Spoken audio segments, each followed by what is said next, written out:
আসসালামু আলাইকুম। দেশ বিদেশ টিভি থেকে হুসেন বলছি। আমার চ্যানেলে সবাইকে স্বাগত। ভয়েস অফ আমেরিকা একটা জরিপ চালিয়েছে তারা 1000 মানুষের উপর, এবং এই জরিপে যে রেজাল্ট এসছে সেটা হলো বাংলাদেশের মানুষ আওয়ামী লীগকে রাজনীতি করতে দেওয়ার পক্ষে 57%, মানে 57%, মানে 57% মানুষ চায় যে আওয়ামী লীগ রাজনীতিতে ফিরে আসুক। এখন এই যে 5 আগস্টের পর আওয়ামী লীগের লোকেরা বিভিন্ন আত্মগোপনে আছেন, কোনো অ্যাক্টিভিটিস করতে পারছেন না, শেখ হাসিনা ভারতে, কেউ জেলে, এই অবস্থায়, টালমাটাল অবস্থায় অনেকেই ভাবছিলেন যে আওয়ামী লীগ বোধহয় ডুবে গেল, আর ভাসতে পারবে না। কিন্তু আওয়ামী লীগ বিরাট সংগঠন, এটা হয়তো কেউ কেউ ভুলে গেছে। এবং আওয়ামী লীগের যারা দুর্নীতির সাথে জড়িত বা বিভিন্ন অপরাজনীতির সাথে জড়িত ছিলেন তাদের শাস্তি চাচ্ছেন অনেকেই, কিন্তু এর অর্থ এই নয় পুরা আওয়ামী লীগকে বন্ধ করে দিতে হবে, মেরে ধরে বস্তায় ভরে ফেলতে হবে, পানিতে ডুবাই দিতে হবে। এখানে কিন্তু এটা সম্ভব না, কারণ তার 4 কোটির উপরে ভোটার রয়েছে আওয়ামী লীগের, বিরাট বিশাল দল সেটা, এবং যার নেতৃত্বে বাংলাদেশ স্বাধীন হয়েছে। সুতরাং এই জরিপে এটা বোঝা গেছে যে আওয়ামী লীগকে মানে একদম হারানোর দল না, সেটা মুছে ফেলার দল না। তো এখন জরিপে কি বেরিয়েছে সেটা হলো এই দেশের, বাংলাদেশের 57% মানুষ এখনো মনে করে আওয়ামী লীগকে রাজনীতি করতে দেওয়া উচিত।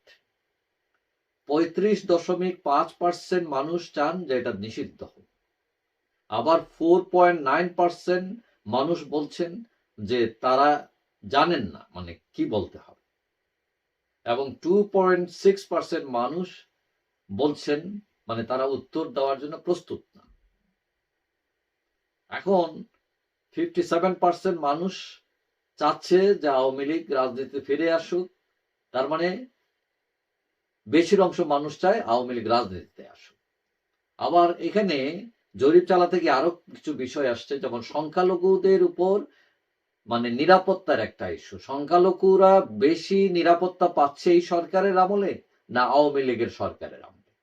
এখানে দেখা যাচ্ছে যে 64.1% মানুষ মনে করেন যে বর্তমান সরকার সংখ্যালঘুদের বেশি নিরাপত্তা দিচ্ছে আওয়ামী লীগের চেয়েও বেশি, এবং 15.3% মানুষ মনে করছেন যে আওয়ামী লীগের চেয়ে খারাপ দিচ্ছে এই সরকার সংখ্যালঘুদের নিরাপত্তা।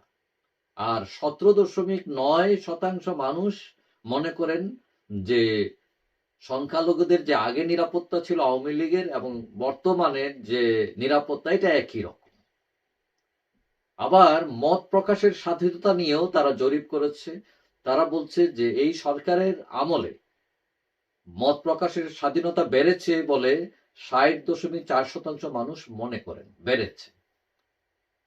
আবার 25.2% মানুষ মনে করেন না, মত প্রকাশের স্বাধীনতা আওয়ামী লীগ আমলে যেরকম ছিল এই সরকারের আমলে একই আছে। আবার 14.2% মানুষ মনে করেন যে আওয়ামী লীগের আমলের চেয়ে এই ডক্টর ইউনূসের আমলে মানুষের যে কথা বলার স্বাধীনতা, মত প্রকাশের স্বাধীনতা, সেটা কমেছে। তো এখন এটা হলো একটা মিক্স একটা অপিনিয়ন। কোন কোন ক্ষেত্রে দেখা যায় এই সরকারকে তারা সাপোর্ট করেছেন, ভালো বলেছেন তুলনামূলক, আবার কোন কোন ক্ষেত্রে আওয়ামী লীগকেও ভালো বলেছেন। এখন আওয়ামী লীগের যে ফিরে আসা, যদি এই সরকার এইটা বোধগম্য হয় যে এদেশের সিংহভাগ মানুষ এখনো মনে করে যে আওয়ামী লীগের রাজনীতিতে থাকা উচিত, তার রাজনীতি করার অধিকার রয়েছে, এবং এইটা যদি মূল্যায়ন করে সরকার, তাহলে হয়তো আওয়ামী লীগকে ওই যে এক ধরনের মানুষ আছে দাঁড়াতে দিবে না, বেরোতে দিবে না, কথা বলতে দিবে না। তো এইটা মানে সরকারের উচিত মানে এটাকে নিশ্চিত করা। কারণ আপনি একজনের অপরাধের জন্য 100 জনকে শাস্তি দিতে পারেন না, এবং গণতন্ত্রের নিয়ম হলো যে কণ্ঠরোধ করা নয়। কারণ কথা বলার অধিকার, সভা সমাবেশ অধিকার, এটা একটা গণতান্ত্রিক অধিকার সকল রাষ্ট্রে এবং সকল সংবিধানে দ্বারা স্বীকৃত। এটা আমাদের দেশের সংবিধান দ্বারা স্বীকৃত। তো সুতরাং এটি যদি না করেন তাহলে আপনি সব সংবিধানের বাইরে চলে গেলেন। হ্যাঁ, অনেকে মনে করেন আওয়ামী লীগের 15 বছর শাসনে এখানে অনেক ধরনের অন্যায় হয়েছে, এবং অন্যায়ের সাথে যারা জড়িত তাদের অবশ্যই শাস্তির আওতায় আনবেন। কিন্তু এর মানে এই না ঢালাও ভাবে কোটি কোটি মানুষকে আপনি স্তব্ধ করে দেবেন, রাজনীতি করতে দিবেন না, মাঠে নামতে দিবেন না, চোখ রাঙাবেন। It's not legal. এটা গণতান্ত্রিক সিস্টেম না। এখন এই কথা বললে অনেকে মনে করেন আরে ও তো আওয়ামী লীগের দালাল। না, কথা হলো যে সত্যকে সত্য বলা, যে নীতি যেটা যেটা, হ্যাঁ আমি তো এটাও বলছি যে যারা অপরাধ করছে তাদেরকে শাস্তির আওতায় আনা দরকার।